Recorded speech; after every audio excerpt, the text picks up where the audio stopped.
Bonjour à tous. Alors, merci beaucoup de me donner la parole. On va initier pour laquelle on est vraiment tous concernés au premier plan et surtout depuis récemment, une session sur la BNDMR qui nous ramène au codage et aux fiches maladies rares et au recensement de tous ces patients avec des maladies rares. Sujet qui donc nous a beaucoup occupés ces derniers temps, et donc on attend beaucoup de la présentation du monsieur Arnaud Sandrin, qui est le directeur opérationnel de la BNDMR et qui va nous apporter beaucoup d'informations sur les différents systèmes en lien avec la BNDMR et comment optimiser nos différents recueils. Eh bien, merci beaucoup de me donner l'occasion du coup de vous faire ce petit topo sur la BNDMR, un topo un peu général, avancement et perspective.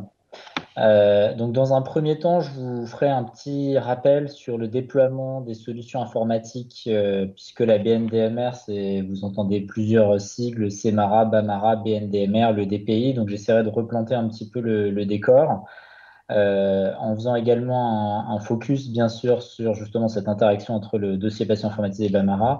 Et puis ensuite, je m'arrêterai sur la valorisation des données, les différents types d'études qui sont possibles via la BNDMR, la gouvernance autour de l'accès aux données et le chaînage entre la BNDMR et les données de l'assurance maladie. Alors, les solutions informatiques d'abord. Je vais être assez bref, mais je préfère les faire apparaître tout de même dans l'ordre. Au départ, il y a une solution qui s'appelait CMARA, qui avait été proposée par un certain nombre de centres à l'époque, qui avaient décidé de se créer un système d'information commun, recueillant, en prenant l'image de la marguerite, le symbole des maladies rares, un cœur de la marguerite, un set de données minimum maladies rares, et des pétales, c'est-à-dire des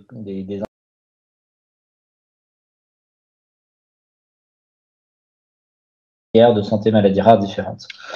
Ensuite, le ministère de la Santé s'est dit que finalement, ce set de données minimum maladies rares était très intéressant. D'ailleurs, l'Europe également, parce que le Common Data Elements de l'Europe est une sous-partie du set de données minimum français.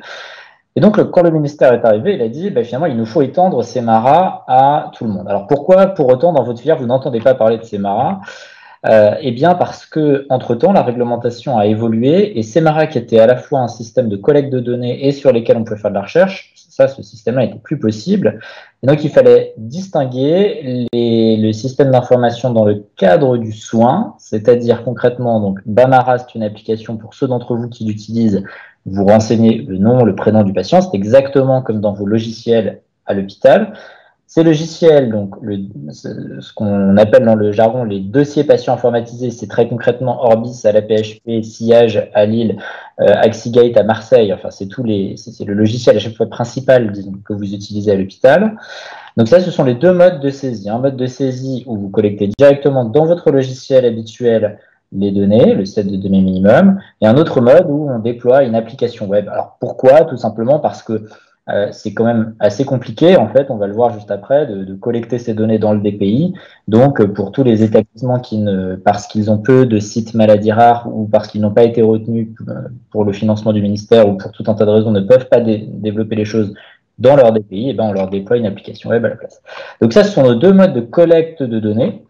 Et puis ensuite, alors déjà, de ces deux modes de collecte, il peut donc y avoir une extraction qui permet d'abonder d'autres bases de données. C'est typiquement ce que fait Vaincre la mucoviscidose, le registre de l'association Vaincre la mucoviscidose, et un certain nombre d'autres registres. Certains registres de RN également prévoient cette solution-là, donc qui consiste à exporter les données de BAMARA ou du DPI pour les importer et éviter partiellement, disons, une double saisie. Et ensuite, donc, ces données, une fois qu'elles sont collectées, elles intègrent l'ABNDMR à proprement parler, qui est un entrepôt de données de santé. Donc, qu'est-ce que c'est qu'un entrepôt de données de santé? C'est un système qui collecte plein de bases de données de soins différentes. Donc, nous, vous pouvez dire, il n'y a que BAMARA, mais en réalité, BAMARA, il y a une base par hôpital. Si vous êtes à Necker, vous n'avez aucun moyen par BAMARA d'accéder aux données de Strasbourg. Donc, l'ABNDMR, elle, reprend les données des BAMARA de chaque hôpital, les met dans un format qui facilite la recherche, retire bien sûr en amont les traits d'identité, le nom et une partie des traits d'identité, en tout cas le nom et le prénom du patient. Et c'est donc la BNDMR qui a une certaine gouvernance et qui est la base de recherche. Cette BNDMR elle-même, via le Health Data Hub, elle a été repérée pour être l'une des premières bases à intégrer le catalogue du Health Data Hub, le Health Data Hub proposera donc un chaînage permanent entre la BNDMR et les données de l'assurance maladie, qui sont un thème important pour la valorisation des données de la BNDMR, comme on va le voir. Ici, un schéma un peu technique. Je ne croyais pas que je souhaite vous ennuyer avec des aspects un peu informatiques. Toutefois, j'aime bien présenter cette diapositive simplement pour expliquer pourquoi ça prend du temps, cette connexion entre les dossiers patients informatisés et Bamara. En fait, c'est un petit peu compliqué. Dans vos dossiers patients informatisés, vous voyez apparaître un formulaire avec les données du set de données minimum maladie rare. Ces données doivent être transformées sous un certain format, puis ensuite envoyées par messagerie sécurisée de santé, par une boîte applicative, pour être ensuite intégrées dans Bamara avec des règles de réconciliation, tout un tas de détections en cours de route de données qui seraient problématiques. Tout ça est d'ailleurs le prix à payer de l'interopérabilité, puisque le format qui est envoyé, qui s'appelle le CDA, c'est l'acronyme un peu barbare que vous voyez, c'est une des normes une des deux normes HL7 reconnues internationalement, donc qui ont je dirais, le tampon de l'interopérabilité. Mais tout ça, du coup, est assez complexe et ça fait une mise en route, du coup, qui a pris du temps, mais qui est maintenant bel et bien en place. Donc, ce que nous avons aujourd'hui, nous recevons entre 500, il y a une coquille dans la diapositive, entre 500 et 1000 dossiers par jour, sur à peu près ce volume-là dans Bamara, de 4 dossiers patients informatisés différents, Crossway à Limoges, Easily à Lyon, Orbis, il n'y a pas que Lyon d'ailleurs si je ne me trompe pas, Orbis pour la PHP et également EOP et plus une EAI pour le CHU de Rennes. Derrière, ça fait plus de 20 établissements, hein, si on compte un établissement par ceux de la PHP, ça fait 20 établissements différents qui nous envoient régulièrement des données, donc pour faire un total de entre 500 et 1000. Il y a une montée en charge qui est continue. Il y a d'autres logiciels, il y a une diapositive qui le décrit, hein, qui vont également intégrer ce système très prochainement.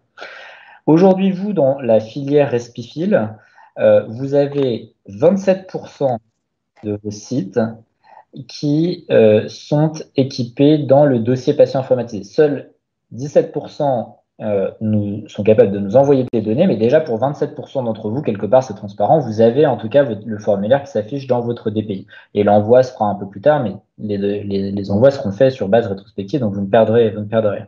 Donc grosso modo, un peu plus du quart. Pour les 3 quarts restants, vous avez un accès à Bamara.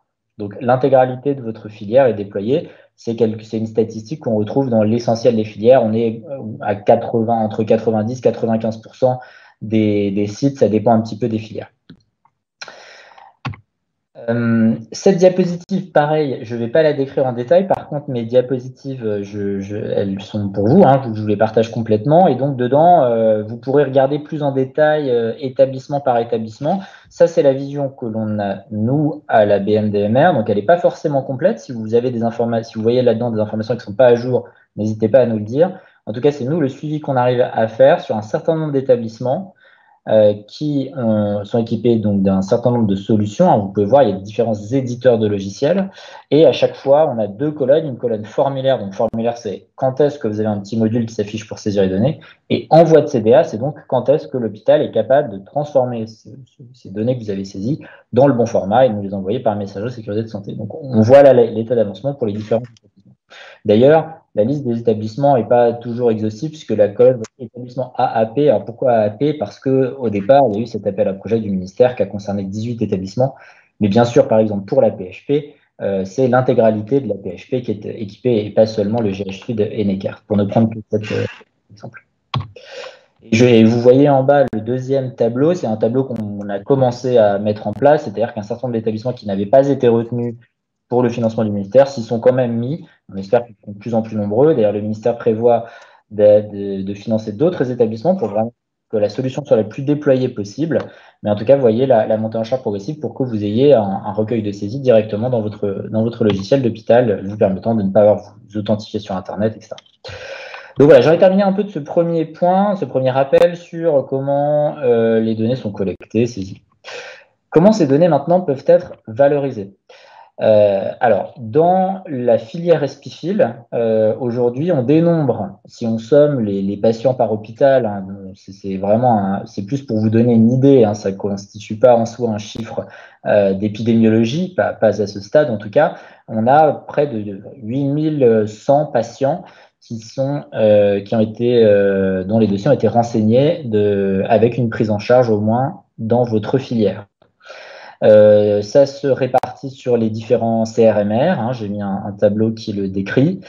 Ça se répartit également sur les différents types de sites, hein, c'est une question qu'on pose souvent, et certes les sites de référence ont un incentive un peu plus fort puisque la part variable de leur financement en dépend. Pour les centres de compétences, qu'en est-il? Donc vous pouvez voir que les centres de compétences, eux aussi, sont actifs dans cette saisie, qui est du reste malgré tout un prérequis de la labellisation.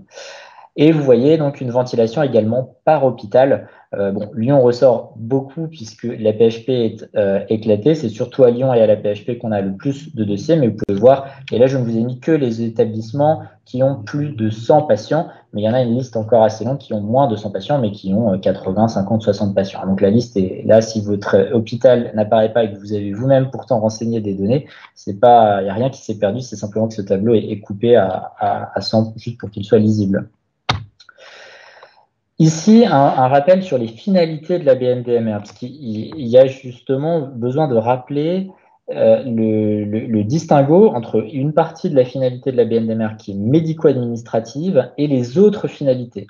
Et vous voyez, j'ai mis une double barre rouge pour bien rappeler que, contrairement par exemple au PMSI, qui a une finalité avant tout médico-administrative qui entraîne des biais où parfois des codes SIM10 peuvent être saisis à mauvais escient parce qu'ils sont liés à la facturation ou on peut avoir ce genre de problème. Ici, nous n'avons pas le problème, c'est-à-dire que l'aspect médico-administratif est cantonné au bloc de saisie qui s'appelle les activités.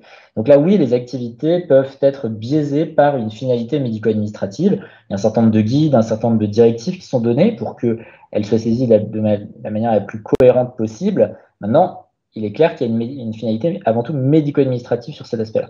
Ensuite, il y a les autres blocs, et vous pouvez voir que c'est tout de même la majorité, notamment le bloc diagnostic qui permet d'étiqueter la maladie avec la terminologie Orphanet, de décrire le tableau clinique présenté par le patient avec les signes HPO, SIM10, les groupes de maladies Orphanet, un certain nombre d'éléments, âge au premier signe, âge au diagnostic, comment le patient est arrivé sur le centre, qui l'a adressé, etc. Donc ça, c'est le bloc diagnostic. Il y a des recueils complémentaires, vous n'en avez pas dans votre filière, mais certaines filières optaient dans le cadre de l'errance et de l'impasse diagnostique pour des recueils complémentaires. C'est un petit peu la même chose que des pétales fondamentalement, sauf que c'est vraiment collecter des données plus profondes pour des patients justement qu'on n'a pas pu étiqueter. Il y a le cartouche génomique qui est en discussion interfilière, là vous avez pu le consulter, et qui va permettre de décrire plus d'éléments relatifs aux aspects génomiques et en particulier dans le cadre des interactions entre le plan maladie rare et le plan France Médecine Génomique. Donc tous ces éléments peuvent être utilisés, leur finalité est avant tout d'épidémiologie et de santé publique. Et un peu pareil d'ailleurs pour les blocs de prise en charge qui permettent de savoir où les patients sont pris en charge, et le bloc recherche qui est plus utile pour le pilotage de l'offre de soins. Par exemple, il y a un item dans le set de données MIOM qui est le patient serait d'accord pour être contacté pour un essai clinique. Donc ces éléments ont vocation à vous faciliter le travail. Quand il s'agit de lancer une recherche et qu'on veut avoir le plus de patients possible, on peut, en quelques clics, je dirais, connaître le nombre de patients qui seraient d'accord pour être contactés dans le cadre d'une recherche, selon, bien sûr, un certain nombre de critères d'inclusion qui sont dans le bloc diagnostic. Également des données administratives qui vont être notamment utiles à des fins d'appariement, puisque ces données administratives, je l'ai dit, le nom, le prénom ne remontent pas dans la BNDMR. Par contre, comme il est dans Bamara, on peut s'en servir sans qu'aucun être humain, si ce n'est bien sûr l'équipe de soins, mais que les autres personnes ne verront jamais ces données. Par contre, ces données peuvent être utilisées par une brique logicielle qui va ainsi permettre de chaîner la BNDMR avec d'autres types de données, et notamment l'assurance maladie. Vous trouvez la procédure de demande, donc elle est sur notre site internet, vous voyez ici où cliquer. Ici, on a un circuit de demande qui est très classique, un formulaire à remplir, une adresse mail à laquelle l'envoyer, un comité scientifique qui statue. Ici, je m'arrête un tout petit peu justement sur ce chaînage entre BNDMR et SNDS. De nouveau, je vous embête un tout petit peu avec des aspects informatiques. Là, la représentation très simpliste que vous voyez, c'est comme ça qu'on représente les bases de données. En jaune, vous avez la base de données de la BNDMR. Donc, on l'a dit, qu'est-ce que contient la BNDMR? Elle a une table où il y a des informations sur le patient, c'est le carré patient qui est au milieu, et elle a le diagnostic Orphanet, et bien sûr les autres éléments du SDM. Dans les données de l'assurance maladie, il y a aussi une table qui permet de repérer les patients et qui permet donc ce chaînage. Il y a ensuite des données sur les diagnostics qui sont assez limitées. Il y a l'ALD, il y a les diagnostics de séjour hospitalier. Tout ça ne permet pas de coder avec la terminologie SIN-10, avec parfois des biais. Donc, tout ceci ne permet pas toujours de repérer des patients atteints d'une maladie rare en particulier. Et c'est bien dommage, puisque dans les données de l'assurance maladie, ensuite, on a toutes les dépenses remboursées de soins, de consommation de soins, de consommation de médicaments et de consommation de dispositifs médicaux, que cela se passe en ville ou en établissement de santé. Donc, on a vraiment un parcours de soins et un aspect médico-économique, puisque ces remboursements sont également quantifiés en euros. Donc, on a cet aspect-là qui peut être d'intérêt pour les laboratoires et puis pour décrire les parcours de soins des patients. Donc, c'est le chaînage des deux, BNDMR et assurance maladie, qui permet pour certaines maladies rares, on a prouvé, c'est le premier petit bullet point sur la dysplasie fibreuse ossifiante, que en fait, un grand nombre de maladies rares ne peuvent pas être repérables dans les données de l'assurance maladie. Donc, c'est par ce chaînage qu'on peut repérer les patients et ensuite exploiter pleinement les données de l'assurance maladie. Voilà, donc là, ça, bon, quelques exemples de cas d'usage qu'on a sur la BNDMR. On peut demander une prévalence, combien de patients dans la BNDMR ont tel ou tel diagnostic, faire une étude transversale sur toute votre filière pour décrire, par exemple, le fonctionnement de votre filière, faire une étude médico-économique, j'en ai parlé à l'instant. Le nombre de traitements de données, c'est entre 10 et 20 traitements de données par trimestre. Ce sont essentiellement des demandes qui sont issues du réseau labellisé. On a aussi des demandes issues de laboratoires privés. Je précise à chaque fois modulo une tarification, donc ça peut être d'intérêt pour obtenir un financement de votre côté et qui peut être utilisé ensuite pour mener d'autres études. Et il y a également un certain nombre de demandes d'associations de patients, de demandes d'institutionnels, hein, ça va être la DGOS par exemple, pour lesquelles on fournit des indicateurs. Voilà un peu le volume de demande. Ce volume de demande, il est en augmentation assez régulière, donc voilà, il y a une assez forte activité, je dirais, sur les données de la BNDMR. Voilà, merci de votre attention. J'ai fait assez court. Je crois qu'il y a une table ronde juste après pour discuter, donc je suis à votre disposition pour échanger.